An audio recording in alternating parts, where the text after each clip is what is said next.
आज अपने ब्लॉग की शुरुआत हो रही है डायरेक्टली यहाँ रोड से, क्योंकि आज मैं जा रहा हूँ टीवीएस के सर्विस सेंटर। बाइक को करवाना है सर्विस।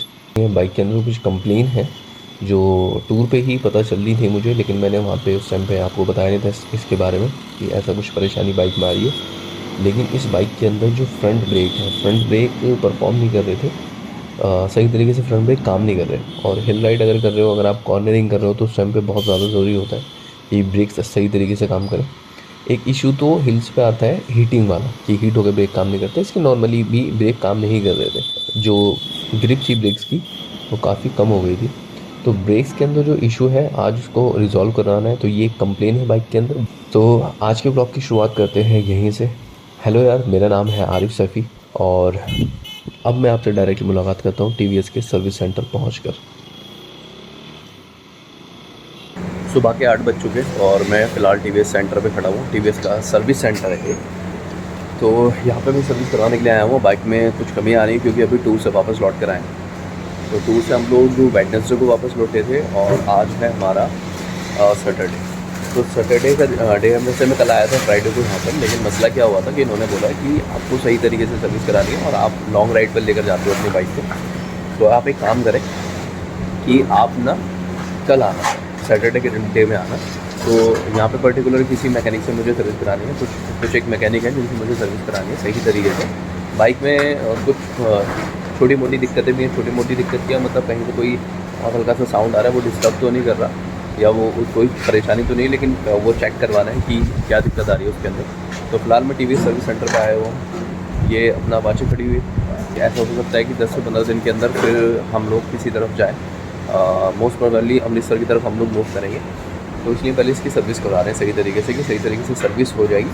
उसके बाद में हम लोग कहीं आगे फिर अपना मूव करेंगे। सेकंड सर्विस है इस बाइक की। अभी सर्विस सेंटर ओपन नहीं हुआ। सर्विस सेंटर ओपन होने का जो टाइम है वो 8:30। उन्होंने मुझे बोला था कि 8:30 आना, लेकिन मैं वक्त से पहले आ गया। तो अब जब अंदर बाइक जाएगी तो मैं कोशिश करूँगा कि क्या क्या इसके अंदर काम हो रहा है, किस तरीके से सर्विस की जा रही है, उसको मैं शूट कर सकूँ। और उसके बाद मैं आपसे मुलाकात करता हूँ, मतलब सर्विस सेंटर के अंदर मैं मुलाकात करता हूँ। जॉब कार्ड जो होता है वो मेरा ऑलरेडी बन चुका है, कल ही बन गया था। आज डायरेक्टली सर्विस होगी। ये देखो, सबसे पहले आने का फ़ायदा, टोकन नंबर 1 मिला है सर्विस के लिए। मैंने इनको बोला था कि बाइक के अंदर कुछ साउंड वगैरह आ रहे हैं, और मतलब माइनर साउंड थे। तो बाइक के अंदर कुछ साउंड वगैरह आ रहे हैं, वो आप चेक कर लो। तो उन्होंने पहले ट्रायल किया, पहले टेस्ट राइड पे गए कि बाइक के अंदर क्या क्या कमियाँ वो देखने के लिए। उसके बाद वापस आए, फिर मुझे बैठा कर लेके साथ में फिर चेक किया। तो अभी पूरी तरीके से कहाँ से जो साउंड आ रहे हैं वो सब कुछ चेक किया जा चुका है। उसके बाद में अब सर्विस में बाइक लगाई है। तो काफ़ी तसल्ली से जब सर्विस हो जाएगी उसके बाद में मैं चेक करूँगा कि वहाँ सामने बाइक सर्विस पर लग गई है, यहाँ पे खड़ी हुई है। वैसे मैं ये बता देता हूँ कि ये वाला जो सेक्शन है इन लोगों का, ये सेक्शन है 310 RR करने का। मतलब टीवीएस के सर्विस सेंटर के अंदर कुछ एक्सपर्ट्स मैकेनिक और जो सेक्शन है वो अलग से कर रखा है टीवीएस वालों ने, कि जहाँ पे 310 RR को सर्विस करते हैं। बाकी जो इधर वाला एरिया है, इस वाले एरिया की तरफ नॉर्मल बाइक और स्कूटर वगैरह सर्विस किए जाते हैं। लेकिन इस वाले एरिया के अंदर जो ज़्यादा काबिल मैकेनिक हैं और 310 RR को सर्विस किया जाता है। तो फिलहाल मैंने इन लोगों को बोला कि मुझे बाइक अच्छे से सर्विस करानी है। तो ये जो 310 RR वाला सेक्शन है, और जो मैकेनिक है सोनू भाई इस टाइम पे सर्विस कर रहे हैं, तो वो भी 310 RR वाले ही हैं, लेकिन वही मेरी बाइक को सर्विस कर रहे हैं फिलहाल। तो अभी बाइक सर्विस पर लगाई, 9:30 बजे का टाइम हो गया। मैं तकरीबन 8-10 पे आ गया था यहाँ पे।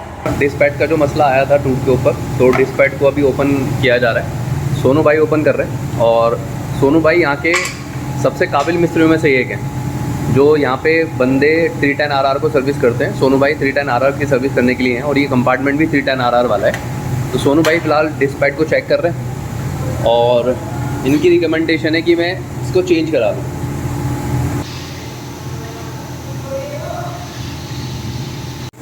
ये जो ब्रेकिंग यूनिट है, ये वाली यूनिट, ये हो रही है चेंज। इसके अंदर ये नई यूनिट लेकर आए, तो उसको चेंज करवा रहे हैं। ये यूनिट चेंज की जाएगी पूरी। अब ये है हमारी नई यूनिट अपाचे की, और ये पुरानी यूनिट के अंदर कोई मसला आ रहा है ब्रेक को लेकर, तो ये चेंज करनी पड़ेगी।